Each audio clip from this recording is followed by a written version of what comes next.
finalmente llegamos a la paracha número 16, fue la que estuvimos estudiando esta semana que ha pasado. Es una paracha bien importante como todas y trae un Shabbat muy importante que es el Shabbat Shirah o el Shabbat del canto, porque en esta paracha justo el pueblo, después de haber sido enviado por Faraón, de hecho la paracha significa envíalos, algunos comentaristas dicen suéltalos, déjalos ir, porque Faraón no quería que ellos se fueran. Sin embargo, accede, ellos se van, el pueblo de Israel sale con Moisés, se van por el camino del desierto en lugar de irse por un camino que demoraba solo 11 días, que es por Filistea, y se encuentran con el mar de juncos, el Yam Suf, traducido como el mar rojo. Aquí es donde ocurre el milagro de la apertura del mar para ellos. Ellos pasan en seco y cantan. Aquí aparece el cántico de Moisés. De hecho, en este Shabbat, en las sinagogas del mundo, en los hogares judíos del mundo, se canta este cántico, el Shir HaYam, el cántico de Moisés. Después de esto vamos a encontrar el episodio de las aguas amargas, que luego son endulzadas por un árbol. También vamos a encontrar que el pueblo se queja. También viene el maná, pero no contentos con el maná, el Eterno debe mandarles codornices porque querían carne. Encontramos también el episodio de que cuando Moisés alzaba las manos, el pueblo de Israel ganaba, pero cuando Moisés bajaba las manos, el pueblo de Israel perdía la batalla, y es aquí donde Aarón y Hur sostienen las manos de Moisés. Todos estos episodios encontramos en esta paracha Beshalal. Entonces trae muchos secretos interesantes, como ¿qué es esto del árbol? ¿Cómo se endulzan las aguas amargas? ¿Y qué árbol es este que utilizó Moisés? Segundo, van a aparecer los 72 nombres como una herramienta que utilizó Moisés para abrir el Yam Suf. O la pregunta sería, ¿cuál es el secreto que encierran ellos? Vamos a encontrar un Moisés también transportando los huesos de Yosef. ¿Qué misterio encierra esto? Y muchas cosas más. Quédate para que conozcas los secretos de esta preciosa paracha que marca la libertad del pueblo de Israel. ¿Quién abrió el mar de junco? ¿Quién abrió el mar rojo? Hay algunos que dicen, no, pues en simpleza, Dios abrió el mar rojo. Bueno, ya les dije que no es mar rojo, sino Yam Suf, mar de cañas. ¿Quién abrió el mar? Entonces la respuesta más infantil y simple es, Dios abrió el mar, listo. Algunos dicen, no, fue Moisés que por voluntad divina abrió el Yam Suf, el mar de cañas, y lo abrió a través de los 72 nombres. Hay algunos que piensan, no, los 72 nombres abrieron el Yam Suf. Otros dicen, no, fueron los huesos de José. Como Moisés los llevaba en manos, el mar vio los huesos de José y huyó hacia atrás.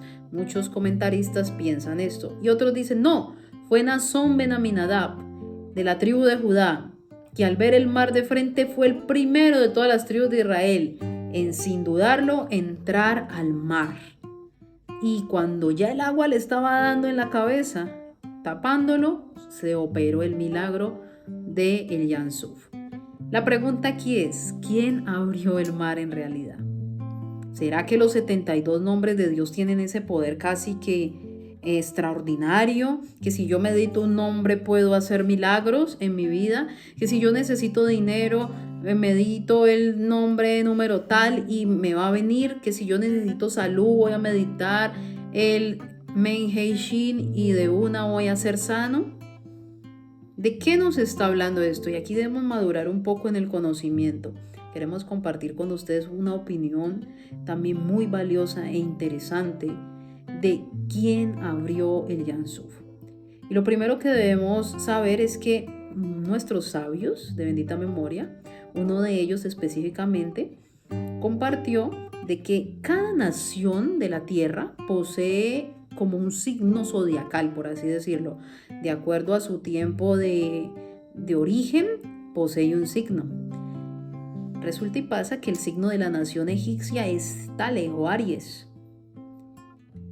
Muy curioso esto porque el signo de Naasón ben Aminadab, de la tribu de Judá, el primero que se metió en el agua, también era de signo Aries.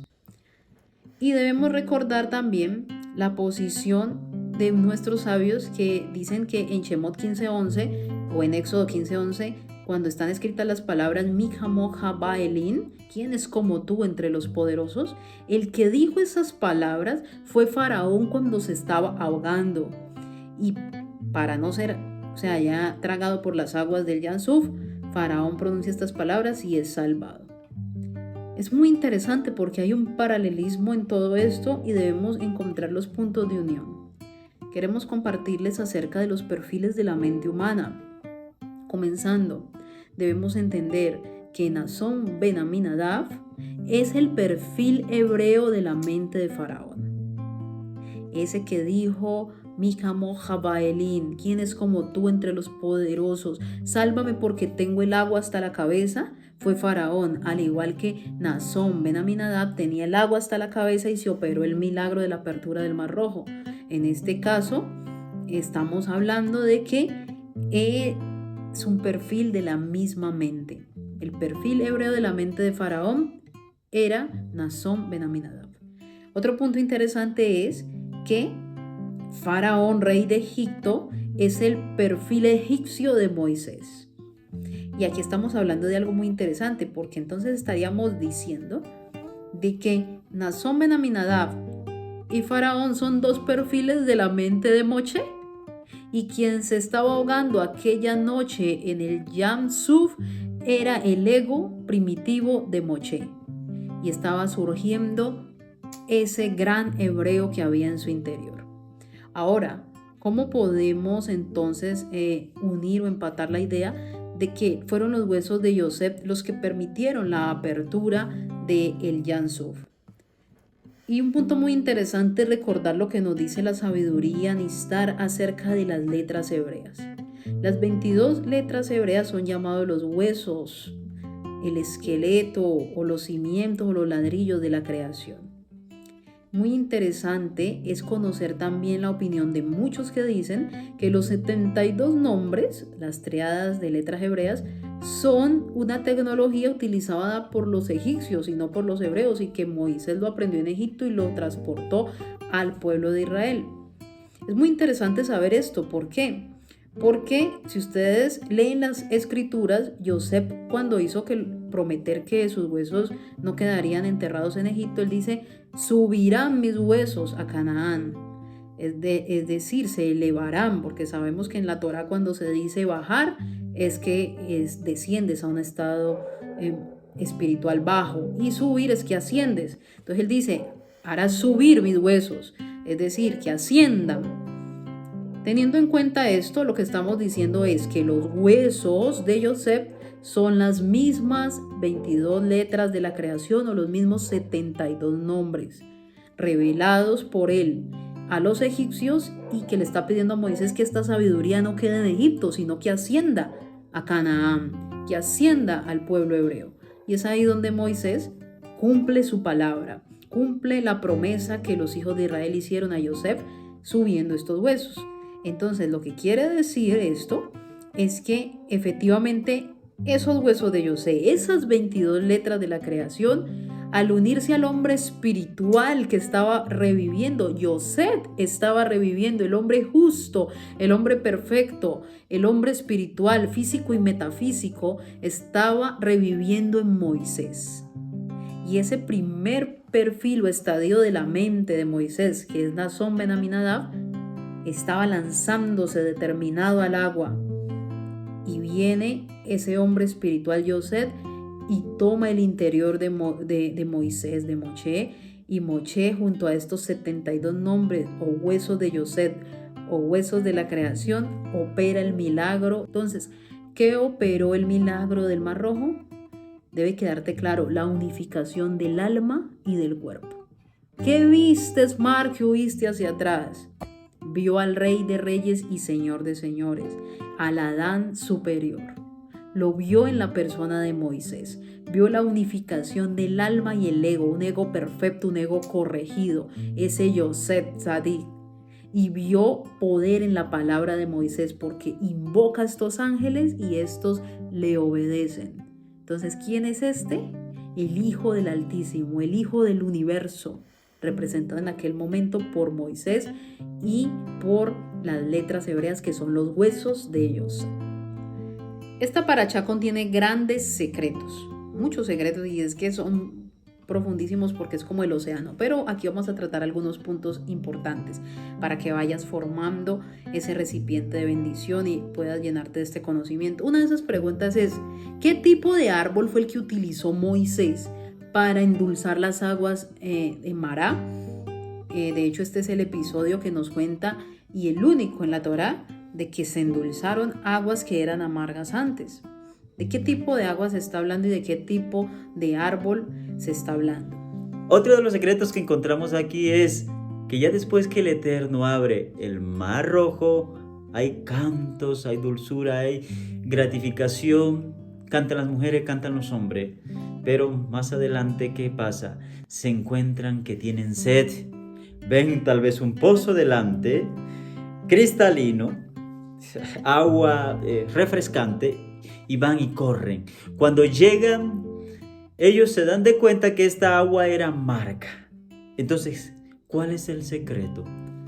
El agua aquí representa las emociones. El agua aquí representa un seirampín. El agua aquí está representando esas cualidades y costumbres que tal vez están amargando nuestra vida.